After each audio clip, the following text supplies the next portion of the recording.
At my sister's engagement party, surrounded by champagne towers and smiling guests, my father hit me with a bottle.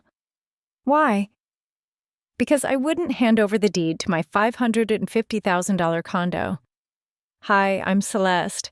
They erased me from family photos, called me a traitor, then tried to sell my home behind my back. But they forgot one thing: I still owned their house. Have you ever been pushed so far by family that you had no choice but to push back quietly, legally, and without a single apology? Tell me in the comments, what would you have done? They didn't forget me, they rewrote me, and tonight they invited my absence with a name tag that said +1. The driveway shimmered in soft evening light as I pulled up in my dusty sedan. A valet in a crisp vest opened the door with a smile that didn't reach his eyes. I glanced at the two vehicles behind me, a BMW and a Tesla, both so spotless they caught the sunset in their paint. I smoothed my dress before stepping out. Navy blue, no ruffles, no sparkles. Just like me, quiet, appropriate, easily overlooked. The gift bag in my hand felt heavier than it should. Inside was a monogrammed pen set I'd picked out for Marina. She had once mentioned almost offhandedly that she needed something elegant but practical for her new executive role. I listened. I always did. A young woman with a clipboard stood near the entry arch, framed by string lights and laughter that floated through the air like bubbles from a champagne flute. She looked up as I approached. Name, she asked, pen poised. Celeste Moreno. She scanned her list, her brow furrowed. You're listed here as guest of family. She flipped the clipboard toward me. There it was, a chart with individual names, Marina, Cynthia Raymond, and beneath them in smaller print, +1 guest of family. No surname, no identity, just presence by permission. I can handwrite your name on a new tag if you'd like. I shook my head. This'll do. I pinned the generic badge to my dress, right over the heart. The backyard had been transformed. White paper lanterns floated overhead, casting a soft glow over tables draped in linen. A jazz trio played something low and soothing. Every detail had the polish of a lifestyle magazine, plated hors d'oeuvres, sparkling water in glass dispensers, floral centerpieces tall enough to obscure conversation. My table was near the kitchen doors, where servers bustled in and out calling hot tray, and refill on aisle 4. My chair faced a pillar. From my seat, I could hear the celebration, but I couldn't see it. I noticed the silverware first, slightly off-kilter, the knife a touch too close to the plate. The napkin was folded into what was supposed to be a swan, but one wing sagged inward like it had changed its mind halfway through. I touched it gently, adjusting its posture. It still looked tired. Marina used to tell me I folded the best napkins every holiday, every birthday, even the small Sunday brunches. She'd clap when I made them into roses, cranes, stars. But tonight, someone else had done the folding, and they didn't care much for detail. A waiter poured water into my glass with a nod.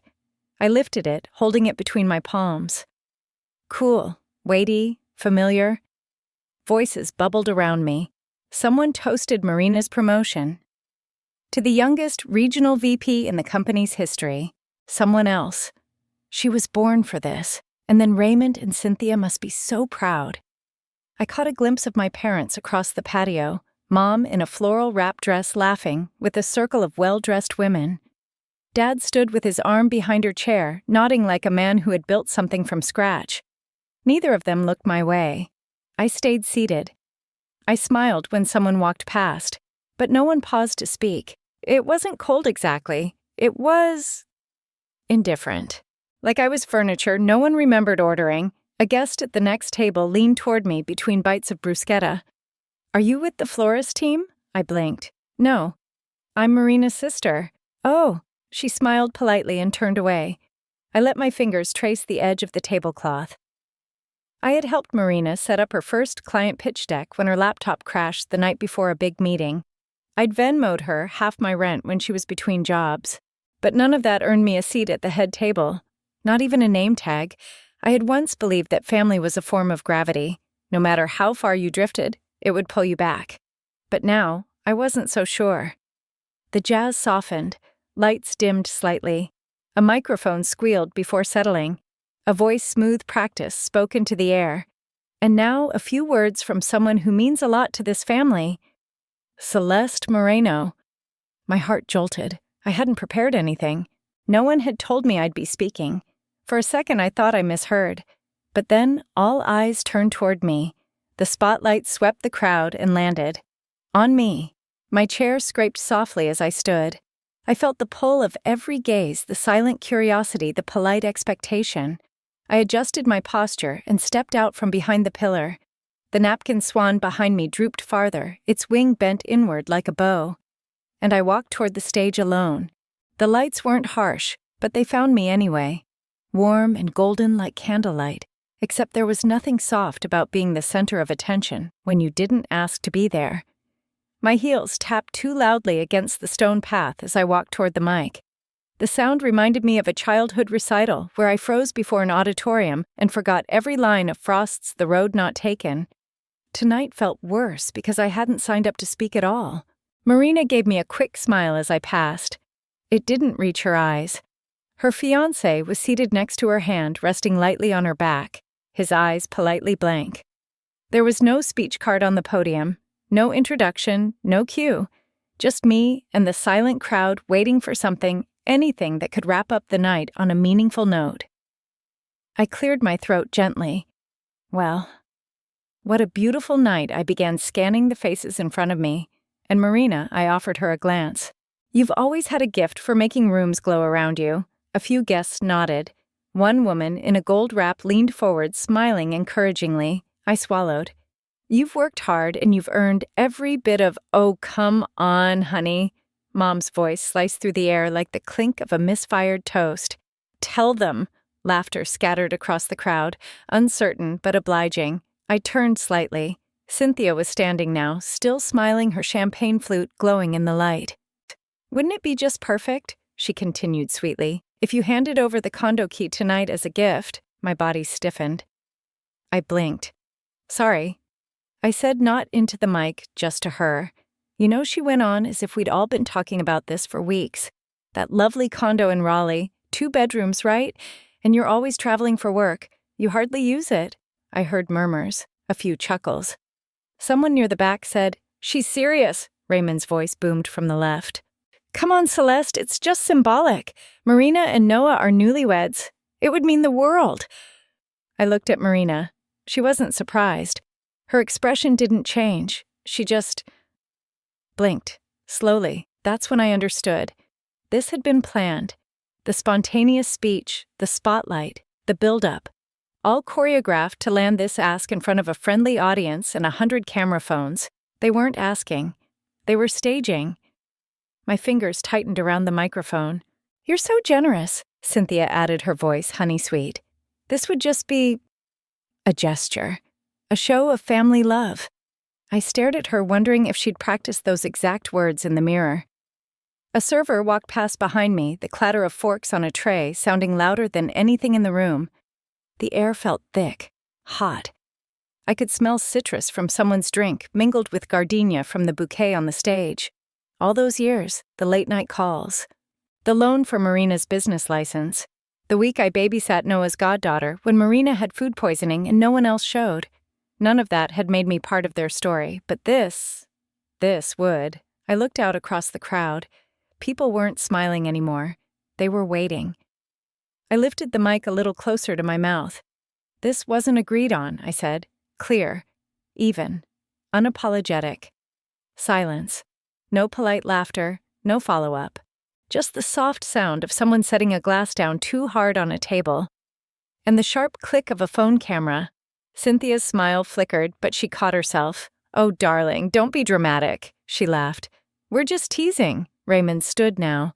His voice was lower, less polished. You don't need all that space, Celeste. It's not like you host dinner parties. A beat passed, then 2. I think I'm done here, I said quietly, handing the mic off to no one in particular. I turned and walked off the stage. As I stepped down, the lights shifted again.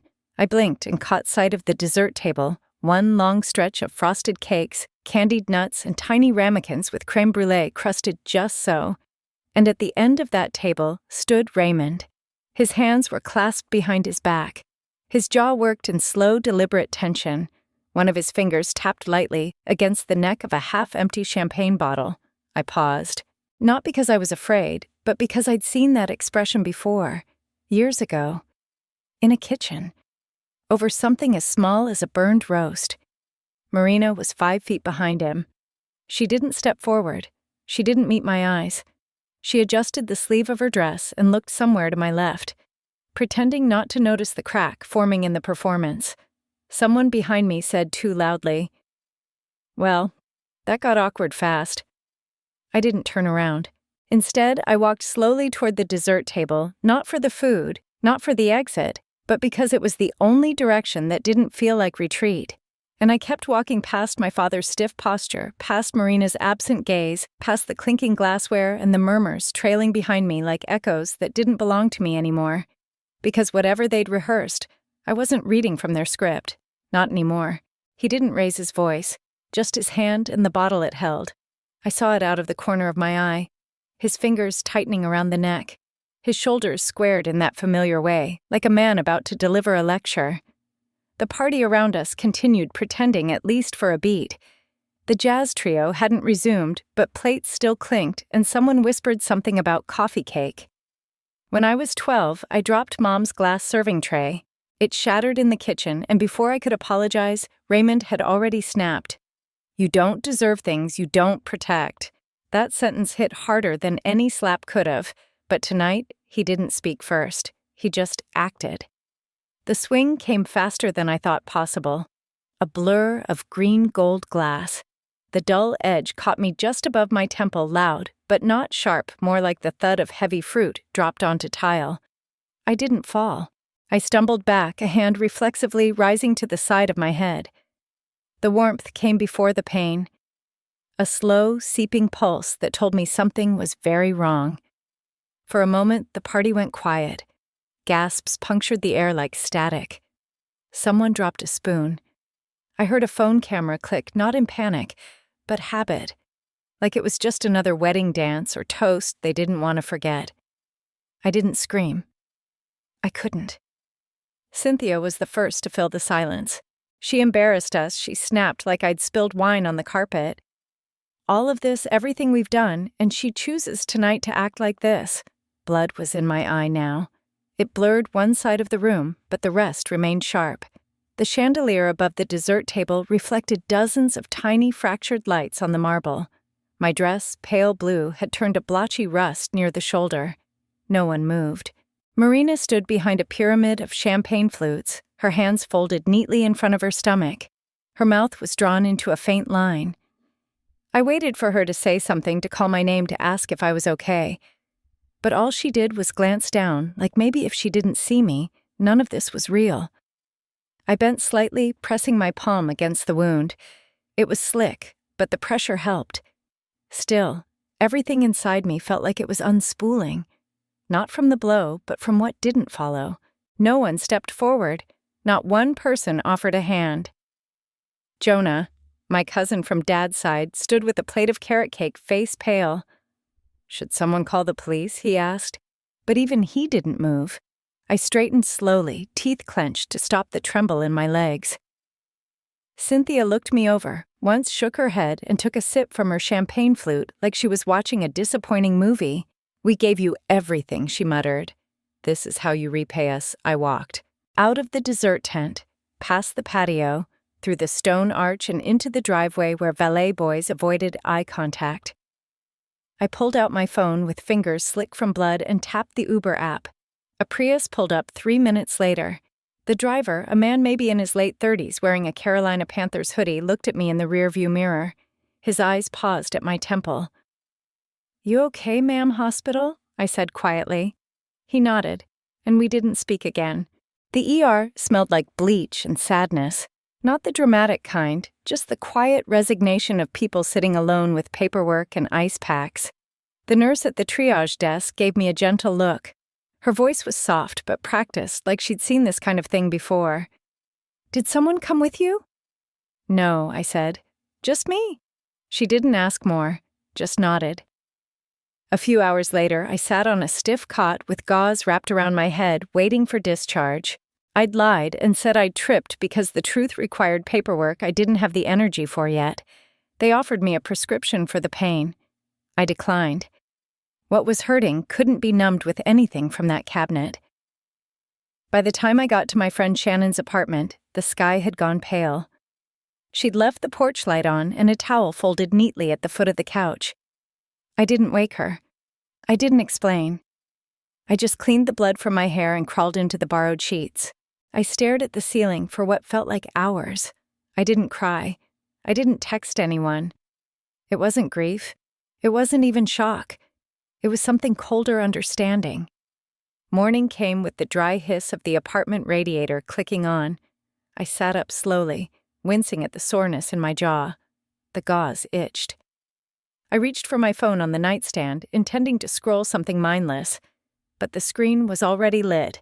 One missed call, a voicemail, unknown number. I played it on speaker, barely expecting anything important. "Hi, Miss Moreno," said a chirpy voice. "This is Jeanette from HomeQuest Realty, just confirming our 2 p.m. walkthrough at the Raleigh condo. Unless you'd prefer to use the lockbox." My blood ran cold. "I didn't schedule a walkthrough," I muttered. But she'd already hung up. The room around me stayed still, but something inside me tilted off balance. They weren't done. They had my blood on their hands. Now they wanted my home. He used to raise his voice. Now he raised his fists. But this time the lock stayed between us. The knocking started just past 9. At first it was polite, rhythmic, almost like he wanted to prove something, like he could still control himself.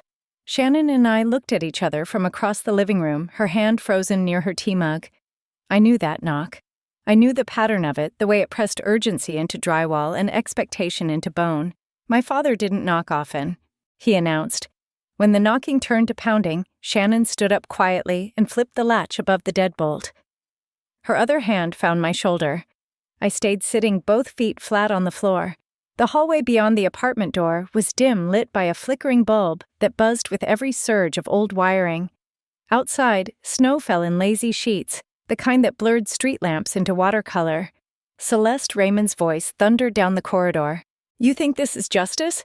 You ruined your mother." I didn't answer. Shannon didn't speak. We both watched the door as if it might dissolve. "You used to be the one we could count on," he yelled.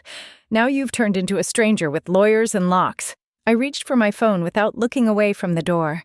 My thumb found 911 like it had practiced. The dispatcher's voice was calm, familiar. I gave her the address, said there was a man outside our door, angry, known to us, refusing to leave. She asked if he had a weapon. I said no. "Just history," Shannon whispered. "You don't have to open it, I know." I said and meant it. The banging got worse. Not wild, controlled, but steady, as if he thought persistence could wear the door down the way it had worn me down for years. "You live in a 1-bedroom apartment now," he sneered through the wood. "Is this what you call winning?" I didn't respond. I stared at the tiny dent near the bottom of the door where Shannon's nephew had bumped it with a scooter last fall. A reminder that this space, unlike the last, held life without performance. Outside, a car door slammed, then footsteps. Fast, firm. A voice announced police. The hallway quieted. I heard my father's voice shift instantly, an old skill. Friendly now, like a neighbor explaining a misunderstanding. "She's my daughter. We just need to talk. She's upset." I stepped to the peephole. 2 officers stood at slight angles, alert but calm. One spoke to him with clipped, clear phrasing. "Sir, she doesn't want to speak with you tonight. We'll need you to leave the building." Raymond hesitated. Then he laughed, sharp, hollow. "This is what it's come to," he said. "After everything we've done." The officer repeated himself, this time more firmly. Raymond took a step back. "Fine," he muttered. "But this isn't over." As they walked him down the stairwell, his voice rang out one last time. "You used to be the good one." I closed my eyes for a breath. I wasn't shaking. That surprised me. Shannon stayed near the door until the last echo faded. She didn't speak. She didn't need to. Her silence wasn't absence, it was permission. I sat back on the couch. My tea had gone cold. My phone buzzed beside me. An email. From Cynthia Moreno. Subject: let's talk body, just us. No guests. You're still our daughter. I read it once, then again. Then I powered the phone off. Not to silence her, but to listen to myself. They laid out tea and lemon cookies. The orchids on the table were white with faint pink veins, the kind Mom used to say looked like peace in bloom. For a flicker of a second, I almost believed this might be love. Then Raymond slid the envelope across the table. I hadn't even sat down yet. The living room looked like a memory someone had airbrushed. The lighting was low but warm, just enough to give the walls a soft glow. The mantel was newly dusted. A candle burned something floral and subtle. There were framed pictures of me and Marina as children, which hadn't been there in years. One even showed us in matching red swimsuits, arms around each other, grinning at Lake Lure. I recognized the arrangement, not just the photos, but the choreography. Cynthia emerged from the kitchen with a porcelain plate of shortbread cookies and her signature smile, too wide, too fast. "We're so glad you came, honey," she said, kissing the air near my cheek. Marina sat on the far end of the couch, her posture perfect, hands clasped around a cup she hadn't touched. Her eyes flitted to me, then back to a spot somewhere near the coffee table. She looked like a guest at someone else's confession. Raymond sat in his usual armchair. Not relaxed, but not aggressive. He looked like he was waiting for a meeting to begin. I didn't speak. I let my coat slide off and draped it over the arm of the chair. Then I sat. Cynthia poured tea into a bone china cup and added a thin lemon slice with tongs.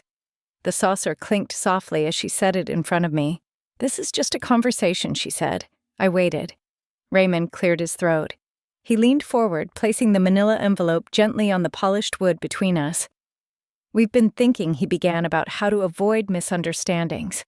To keep things fair." The word fair caught in my ear like a splinter. Cynthia placed a napkin beside my cup, folded into a neat triangle. "Just clarity," she added. "No pressure." I looked at Marina. Her mouth was pressed into a soft, downward curve. Her eyes didn't leave the teacup. I reached for the envelope, slowly opened the flap, and pulled out the thick stack inside. The first page said, "Mutual Agreement of Internal Property Transfer." The words bled together for a moment before falling into place. Deed reassignment, asset clarification, understanding of voluntary intent. No mention of repayment, no acknowledgement of prior contribution, no space for refusal. My chest didn't tighten. That surprised me. I expected rage or hurt or betrayal to rise. But instead, there was a kind of stillness. Cynthia sipped her tea like it was a performance. Raymond adjusted his cuff. Marina stayed frozen. I flipped to the signature line. They'd left it blank, but the pen beside the folder had the cap already off. I closed the folder quietly and set it back where it had been slightly askew now, against the wood grain. "I see what this is," I said, my voice low but steady.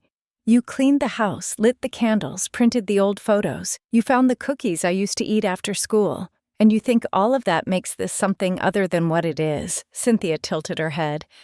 "Sweetheart, no," I said, sharper now. "This isn't forgiveness. This is theft with orchids on the side."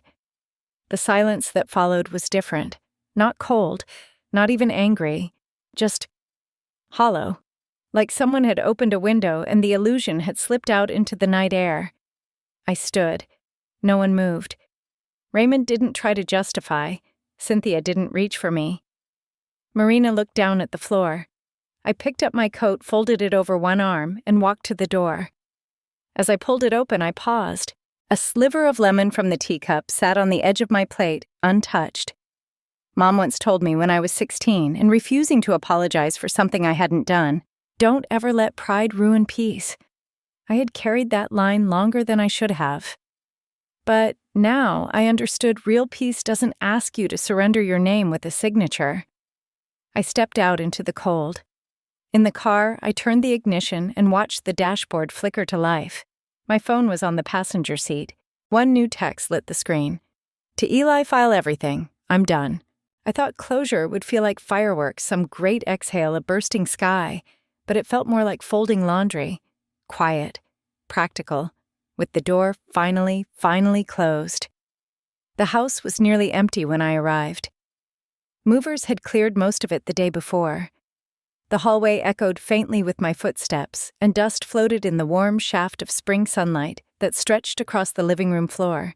For a second, I could still hear the memory of heels on tile laughter. I was never part of my mother's voice, rising above the rest, hosting, performing.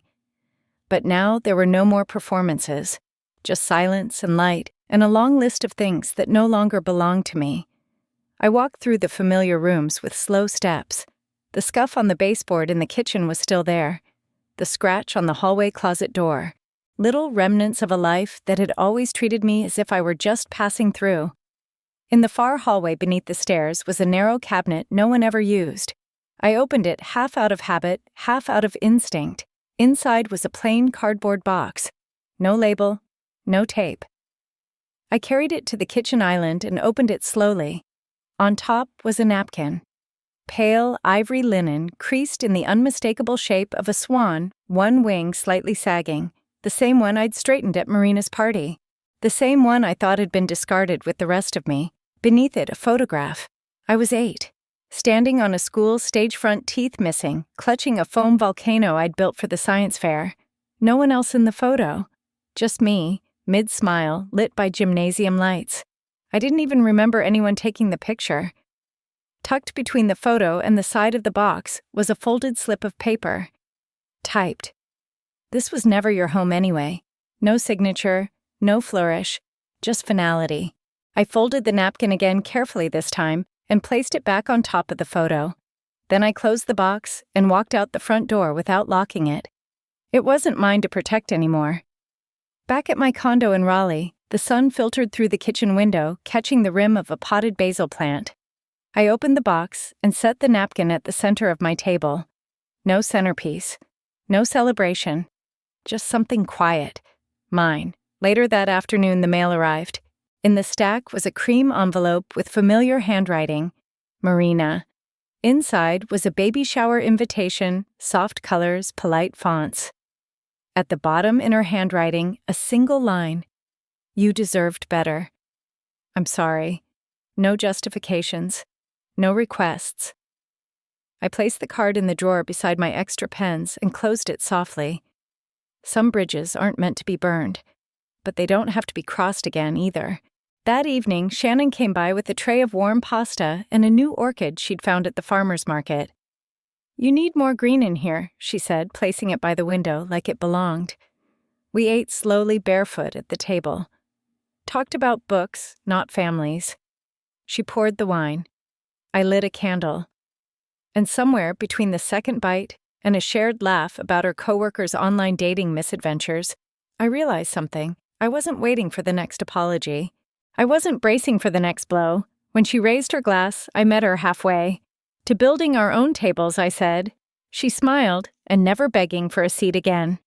Later that night, I tidied the kitchen and turned off the lights. Only the soft lamp by the table remained.